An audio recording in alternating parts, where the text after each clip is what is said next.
sur de très grandes écoles de formation et qui, bien sûr, aussi enseigne dans les universités, y compris Sciences Po. Je la salue parce que en 1996, elle a connu la prison et qu'aujourd'hui, elle se défend toujours pour que d'autres retrouvent la liberté. Je salue tous ceux qui sont sevrés de liberté et tous ceux qui crient souvent vers moi. Mais malheureusement, je ne peux parfois qu'utiliser mes moyens de bord parce que je ne suis pas le sauveur universel, je suis juste un éclaireur. Je suis un journaliste, même comme parfois je mêle mes activités à ce qu'on peut appeler un humaniste, un activiste. C'est pour cela qu'on me retrouve beaucoup sur le terrain. Je salue tous les combattants qui sont sur le terrain et qui savent que les peuples se libèrent non seulement à travers la sensibilisation, mais aussi à travers des hommes de terrain. Je vous ai annoncé, comme d'habitude, que je vous ferai souvent des lives le samedi. Le samedi, c'est demain, mais aujourd'hui, le vendredi, c'est toujours un apéro. Et cet apéro, c'est pour vous présenter, bien sûr, les titres que je vais développer pour les dossiers noirs de la messe du samedi soir, dont certains m'ont baptisé le pape. J'en suis honoré, d'autant plus que Maurice Kamto, lui aussi, a été baptisé le pape du droit. Et ce pape qui, aujourd'hui, est véritablement en danger, parce que sa vie est menacée, selon les derniers éléments que nous avons reçus et que je vais développer, que je vais vous expliquer demain. Les chancelleries occidentales mettent déjà de l'alerte parce qu'ils risquent une élimination physique. Et à côté de lui, il y a aussi d'aucuns qui ont déjà monté des complots pour qu'ils subissent une élimination politique.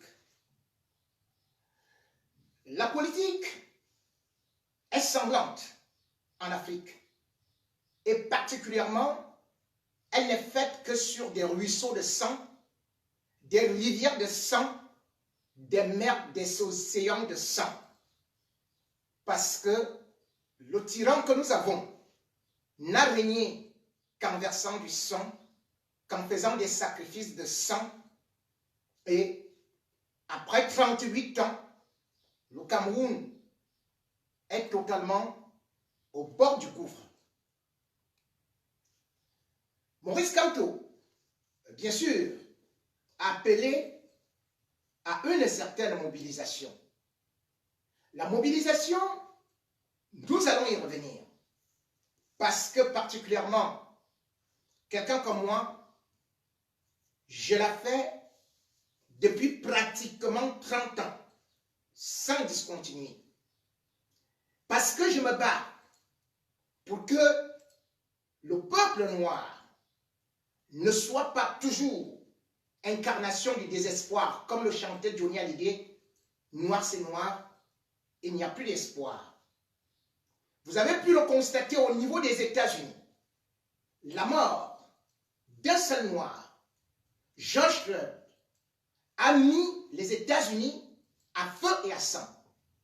Et il y a des manifestations en non-stop. Le président Donald Trump a eu à avaler sa langue, voulant défier un peuple debout, menaçant de mettre l'armée en route, mais tout de suite, dans un pays démocratique, on a constaté qu'il n'avait pas toutes les clés. On a constaté que l'armée ne pouvait pas accepter se mettre contre le peuple et tirer. Ça aurait été en Afrique qu'on aurait déjà dénombré des milliers, des centaines de milliers de morts. Ça aurait été en Afrique ce serait déjà ce qu'on aurait appelé des patriotes qui défendent un pays. Mais aux États-Unis, blancs et noirs sont unis, main dans la main, pour condamner le racisme. Les blancs et noirs sont unis pour combattre les injustices, les inégalités, pour revendiquer les droits. Cela se passe quasiment comme une sorte de flamme qui a été allumée et qui vient également en France. En France, où actuellement, vous avez pu le constater, pour l'assassinat d'Adama Traoré, qui pourtant a eu lieu il y a à peu près 4 ans, dans les mêmes conditions, lui qui aussi a été étranglé par un gendarme. On a vu des Noirs sortir à Paris avec des Blancs pour revendiquer leurs droits, pour revendiquer la justice, ou plutôt pour dénoncer l'injustice. Nulle part, bien que l'autorisation ait été défendue, ait été refusée par le préfet de police, les autorités françaises, bien que nous soyons sous le confinement, les Français sont sortis pour aller crier leur désarroi et suivant le mouvement qui venait des États-Unis pour dire, puisque les Noirs américains sont en train de revendiquer leurs droits, la justice, nous aussi nous devons revendiquer la justice pour Adama Traoré. Dans d'autres pays, on a vu des Noirs sortir pour revendiquer cela.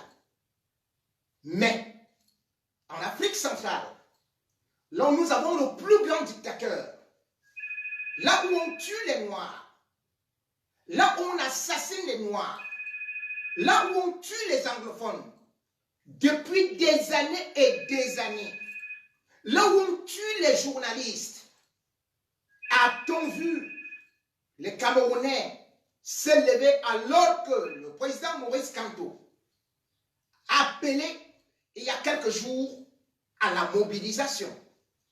Ils nous font des leçons sur Facebook en disant mobilisation, mobilisation. Mais, en fait, pouvons-nous nous mobiliser? Bien au contraire, les Camerounais sont partis, ou alors sont champions du monde de la démobilisation.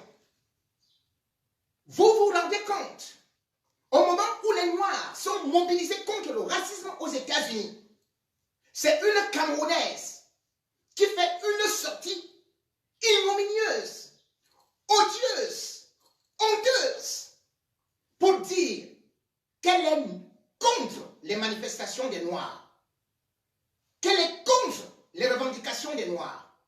Une Camerounaise a le courage de se présenter devant les médias pour chasser les Noirs en disant que ce ne sont pas les Blancs qui tuent les Noirs, mais ce sont les Noirs qui tuent les Noirs. Avez-vous vu un Juif dire que les Juifs tuent les Juifs? Avez-vous vu dans une autre communauté, dans une autre race, se comporter comme ça? La semaine dernière, je vous le disais déjà, lorsque une sortie d'un autre Camerounais a fait le tour du monde et qui plus était de ma tribu,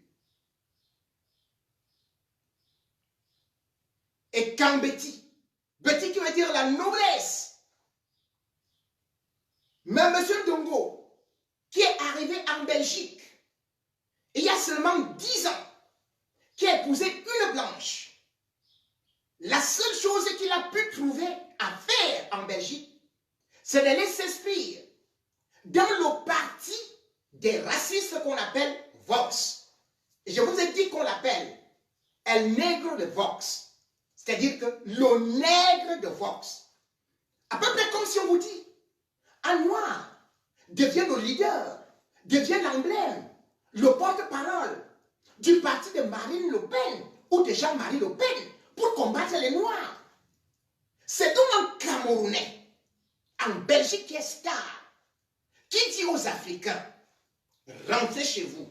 C'est donc un Noir Camerounais qui dit aux Africains, vous êtes très nombreux et que vous devez être enfermés dans des prisons avant d'être rapatriés. Voilà ce qu'il annonce par rapport aux immigrés qui ont fui les pays des dictateurs comme lui-même pour aller se réfugier à l'Occident. Voilà donc la mentalité camerounaise, la mentalité qui bloque l'Afrique centrale, parce que nos cerveaux, nos égoïsmes, nos cœurs sont noirs, tellement noirs qu'on ne peut pas voir les autres avoir un peu d'espoir, réussir quelque chose. Voyez-vous, dans quel pays au monde on peut se permettre d'assassiner deux mamans, dont une portant le bébé au dos, l'autre un enfant à la main, et on les abat. Le monde entier s'indigne. Aucun Camerounais n'est sorti pour dire non. Avez-vous vu dans un pays où Monique Oumatekel, devant un hôpital, meurt, on l'opère pour enlever les enfants dans son ventre parce que les médecins dans un hôpital public ont refusé de la soigner et les Camerounais ne se lèvent pas. Avez-vous vu dans quel pays où une jeune fille, il y a seulement quelques jours, a fait 4 enfants à l'hôpital central?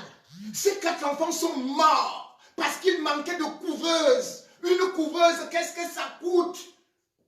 Tous les 4 enfants sont morts. Avez-vous vu un seul Camerounais se lever pour dire non? Avez-vous vu un Camerounais se lever lorsque Vincent Bolloré, qui est venu prendre la société que nos ancêtres ont bâtie, qu'on appelait Régie Fercam, la Régie Fercam qui a été faite par nos ancêtres, ils creusaient à la main. Finalement, on a vu un accident où les Camerounais ont été écrasés comme du bétail.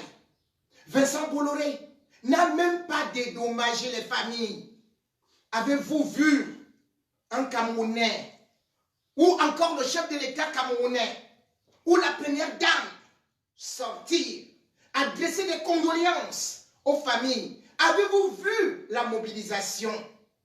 Que non. Tout ce que nous faisons, tout ce que nous savons faire, c'est d'insulter les journalistes, les activistes, les tuer, les pourchasser, les séquestrer.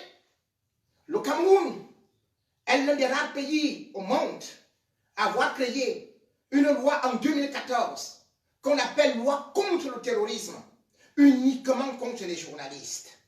Et de cette loi, combien de journalistes meurent en prison, sont qualifiés de terroristes? Vous avez pu le constater. C'est le 2 juin 2020 qu'à travers le journal Equinox, qu'on découvre qu'un journaliste Ouazizi, anglophone, à fleur de l'âge, a été arrêté par les forces de sécurité du Cameroun. Il a été arrêté le 2 août 2019. Il a été maltraité, torturé. Il est mort. C'est aujourd'hui, un an après, que le ministre de la Défense, parce que la famille vient de se rendre compte que le monsieur, le jeune journaliste qui n'avait rien fait, qui a été arrêté à Boya, c'est aujourd'hui que le ministre de la Défense sort pour dire ce journaliste souffrait d'on ne sait quoi, d'on ne sait quelle maladie. Où est le cadavre? Le cadavre d'un journaliste qui se perd. Un journaliste de télévision qui n'a fait que son travail, qui n'a fait que rapporter les effets de la guerre anglophone. On vient, on le prend et on le met dans une cage. Mesdames et messieurs, je vais vous décrire dans quelles conditions il est mort. Je vais vous dire ce qu'on lui a fait subir. Parce que, à travers mes enquêtes, et à travers les révélations de l'armée, ceux qui l'ont torturé, qui appartiennent à la CEMIL, c'est-à-dire la sécurité militaire du Cameroun, comment ils l'ont torturé jusqu'à sa mort. Il était tout jeune. Il avait un avenir devant lui. Il n'avait pas fait sa vie. Il ne faisait que son métier. Et le voilà. Depuis le 2 juin, on nous a annoncé la mort de ce journaliste. Aucun Camerounais ne s'est levé pour se mobiliser. Oui, vous avez vu comment on a tué Charles Ateba-Yéné, qui passait sur tous les plateaux télé, qui informait tous les Camerounais. Vous avez vu comment on a tué le journaliste Bibi Ngota à la prison centrale de Yaoundé. On l'a arrêté, on l'a jeté dans une cellule où il n'avait ni soin ni rien après avoir été torturé. Il est mort. Et le ministre de la communication du Cameroun, tout honteux but, regardant le monde entier, est venu dire que ce monsieur est aussi mort comme Charles Ateba-Yéné de suite de sida. Humilier les journalistes, inventer des journalistes, inventer des maladies pour des journalistes, alors qu'ils ont été torturés comme des animaux, dans des cages, dans des cellules infectées, nauséabondes. Et vous venez encore salir leur mémoire. Prendre des journalistes comme des terroristes, comme Ahmed Ababa. Il était correspondant de RFI.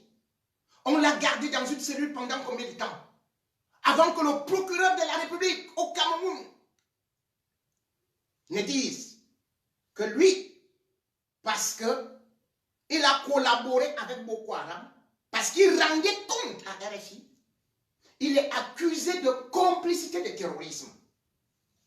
Voie de conséquence, la justice camerounaise, sur ordre du procureur de la République, a donc requis la peine de mort pour un journaliste. Vous avez entendu ça où? S'il n'était pas de RFI, si le comité de protection des journalistes ne se levait pas, si Reporters sans frontières ne se levait pas, on n'aurait plus jamais vu ce journaliste qui a été torturé, qui a pleuré et qui aujourd'hui ne peut même plus exercer la profession de journaliste. Je vais vous donner les noms demain des journalistes camerounais qui sont perdus parce qu'en fait, ils ont été tués. Ils ont été enterrés nuitamment. Leurs familles ne sont même pas au courant. Je vais vous donner les noms demain lors de mon Facebook Live sur ma chaîne YouTube, sur ma page Facebook Rémi Ngonon officiel. Ces journalistes sont traités comme les ennemis de la nation. Ces journalistes sont qualifiés comme des infiltrés. Oui, c'est le mot qu'on utilise pour salir les journalistes. Moi, Jupon Rémi Ngonon, votre serviteur, après avoir combattu 30 ans contre le régime Biya, moi, Jupon Rémi Ngonon, après avoir connu des tortures, des prisons, des arrestations et des humiliations. Voilà que monsieur, un franco-ivoirien qui est arrivé à la Révolution le 19 mai 2019, il vient dire, ce monsieur, c'est un infiltré. Je suis déjà infiltré. Calibri Calibro, infiltré. Maxi Seigneur Ivoire, infiltré. Wamdo, infiltré. Sandy Boston, infiltré. Bref, lui qui est arrivé hier dans la Révolution est devenu le professeur de la Révolution. Mesdames et messieurs, on m'a demandé de ne pas parler sous prétexte qu'il faut préserver la mobilisation. Mais la mobilisation peut-elle avoir lorsque vous avez déjà coupé la tête de tous les dirigeants de la Révolution? Lorsque vous avez déjà traité les combattants d'ignards? Lorsque vous dites que les 577 000 personnes qui sont abonnées sur ma page ou ceux qui dirigent la Révolution sont des ignares, sont des infiltrés, sont des traîtres, sont des agents doubles. Quand vous finissez de dire ça, vous voulez encore quelle mobilisation? Vous voulez la mobilisation avec les agents doubles? Avec les infiltrés? Comprenons-nous bien. Aujourd'hui, je vous avais dit, je ne combats pas les combattants. Mais constatez que chaque fois qu'un combattant a été agressé, moi je suis venu le défendre. Vous voyez bien, lorsque ce professeur a été agressé ou alors a été attaqué par d'autres gens qui avaient déjà changé de bord, je suis venu à son secours, louant ses compétences, sa prestance, son élégance. Et je ne change pas. Je l'ai dit, je le maintiens. Mais est-ce à dire qu'après avoir dit cela, lorsqu'un Sardina qu'on connaît comme étant des services secrets camerounais vient m'attaquer, vient attaquer Wonto, vient attaquer les autres, que celui que je défendais hier, depuis plus d'un mois, qu'il se mette à dire, c'est ce sont-là, ces gens, qui sont des infiltrés. Mesdames et messieurs, soyons un peu logiques. Quand les combattants qu'on qualifie aujourd'hui d'ignards chassaient Paul Biya de l'hôtel intercontinental de Genève, ils n'étaient pas des ignares, ils étaient de bons combattants. Vous avez tous applaudi. Si Paul Biya ne vient pas aujourd'hui se soigner avec l'argent du contribuable camerounais, c'est grâce à ces combattants. Lorsque ces enfants se sont levés comme des fourmis magnantes pour aller déloger Paul Biya de Lyon, jusqu'à ce qu'une femme a eu son pied cassé par les gardes du corps de Paul Biya, vous avez applaudi. Paul Biya a fui. Ils n'étaient pas des infiltrés. Ils n'étaient pas des faux combattants. Ils n'étaient pas des escrocs. Lorsque ces combattants sont allés ici à Paris chasser Paul Biya à l'hôtel, ils n'étaient pas des faux combattants. Ils n'étaient pas des escrocs. Ils recevaient les cours de qui? Bien avant cela.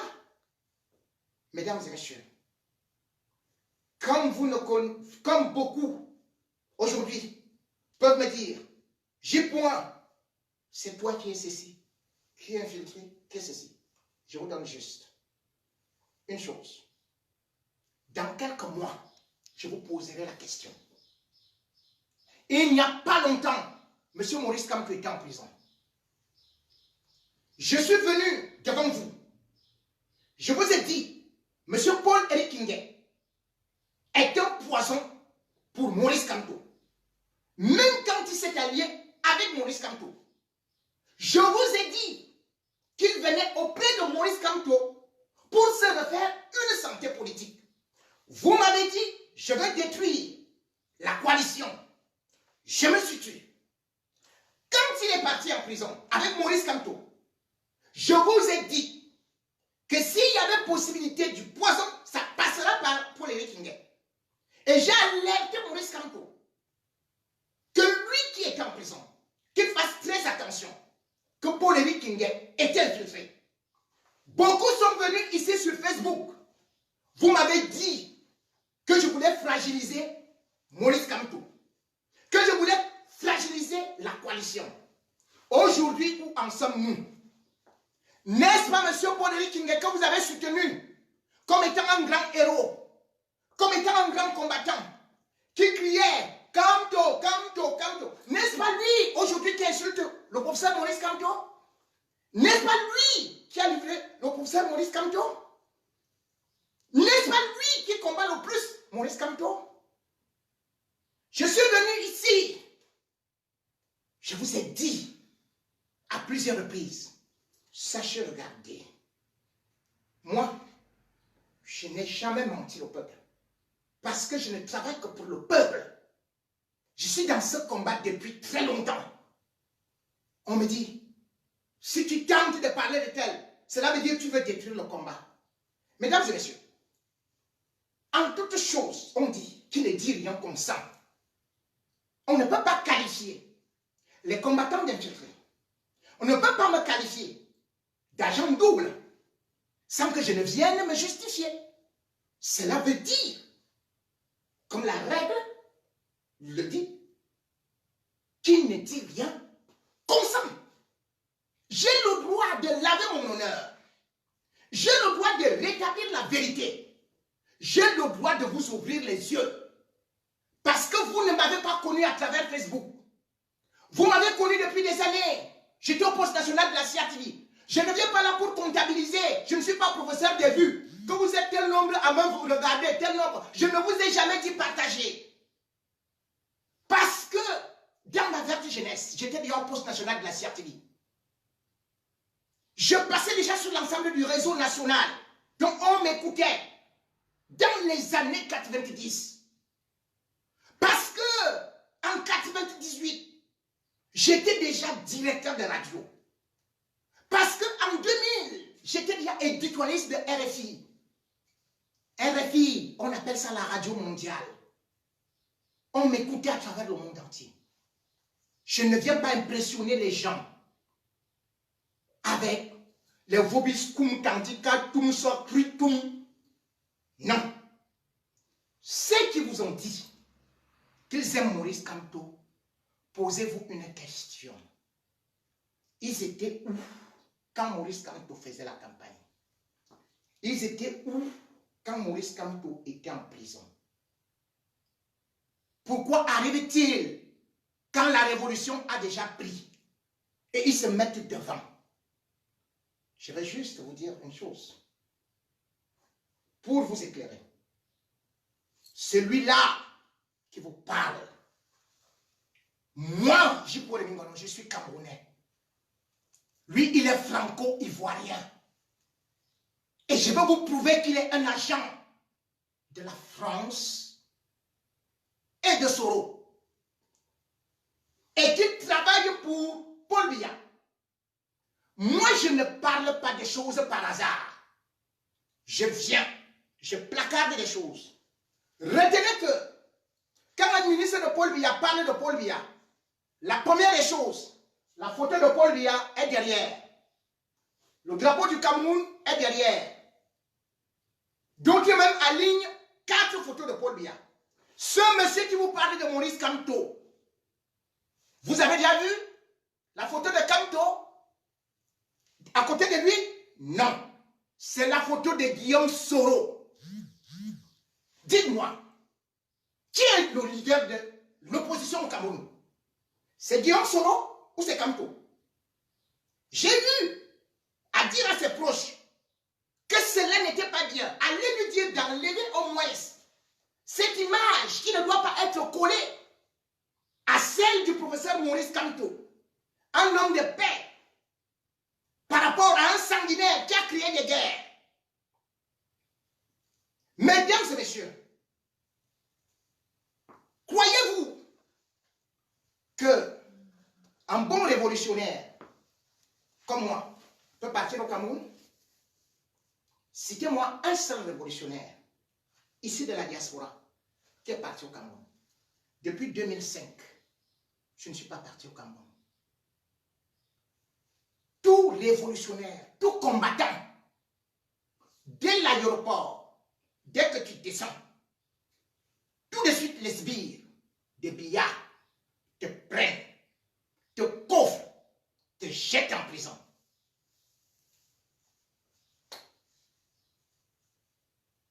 Tous ces combattants que vous voyez, que vous appelez des ignares, aucun ne peut mettre pied au Cameroun. Toutes les Amazones sont fichées chez Bangui, à la DGRE et tous les services secrets. Mais rendez-vous compte, votre professeur de filouterie, il va où au Cameroun passer les congés? Je vais vous prouver ça demain. Il va passer les congés en toute liberté, sans être inquiété. Ça ne vous dit rien? Ah bon? Il passe à la télé. Ça ne vous dit rien? Mesdames et messieurs, on ne peut pas me dire de me taire lorsque je sais que certaines personnes sont là pour isoler Maurice Kamto, pour le livrer. Retenez une chose. Gbagbo avait commis la même erreur. Gbagbo était là. Lorsqu'on a vu Soro, il a cru qu'il faisait un beau mercato. Il a embrassé Guillaume Soro. Où s'est retrouvé Guillaume? Où s'est retrouvé Laurent Gbagbo? Qui a trahi Laurent Gbagbo? Prenez aussi ce monsieur qui est donc le grand ami de Guillaume Soro. Soro, le roi de la traîtrise, qui a trahi le panafricaniste Gbagbo. Ayez donc confiance en ce monsieur. Ayez confiance en ce monsieur qui a soutenu François Compaoré. François Compaoré est celui-là, le frère de Sankara, qui a assassiné le journaliste Norbert Zongo. Ce monsieur est son ami, le soutient. Ce monsieur est l'ami de Blaise Compaoré, assassin de Thomas Sankara. Voilà l'image que vous voulez donner à Maurice Kamto comme son communicateur. Voilà l'image que vous voulez. Dès que je veux parler, moi je parlais des problèmes de la Côte d'Ivoire avant que ce monsieur n'arrive dans la révolution. Aujourd'hui, je suis incapable de parler du Burkina. Je suis incapable de parler de Blaise Compaoré. Je suis incapable de parler de Guillaume Soro, de Gbagbo, de Ouattara. Juste parce que les gens m'appellent pour me dire ne parlez pas, ne parlez pas, ne parlez pas. Ça risque de gâter la révolution. Mais je parlais de Gbagbo, de Soro. Vous le savez, sur RFI, j'étais un média d'Afrique. J'avais déjà dit que Gbagbo allait tomber à cause de Soro. Allez-vous capter le témoigner? J'ai fait 10 émissions dessus pour dire Gbagbo ira en prison à cause de Soro. Ce monsieur qui est devant vous, vous allez me dire, lorsque je vous prouverai demain ce qui se trame avec les services secrets français. Si quelqu'un déteste la France, au lieu de signer des pétitions, il enlève d'abord, il refuse d'abord sa nationalité française. Moi, je suis Camerounais. Je parle pour le Cameroun. Je ne suis pas burkinabé. Je ne suis pas ivoirien. Je ne suis pas français. Quelqu'un qui est Ivoiro, burkinabé, français, c'est lui qui devient le roi de la révolution, le professeur de la révolution au Cameroun. Mesdames et messieurs, de la manière que vous avez, et vous êtes en train de pleurer aujourd'hui, par rapport à un individu qu'on appelle Paul-Éric Kinguet, de la même manière, vous comprendrez plus tard. Parce que même au niveau de la diaspora, nous sommes démobilisés. Nous étions mobilisés pour dire quand on doit sortir. J'ai marché dans toutes les rues de Paris. On s'asseyait par terre. On criait.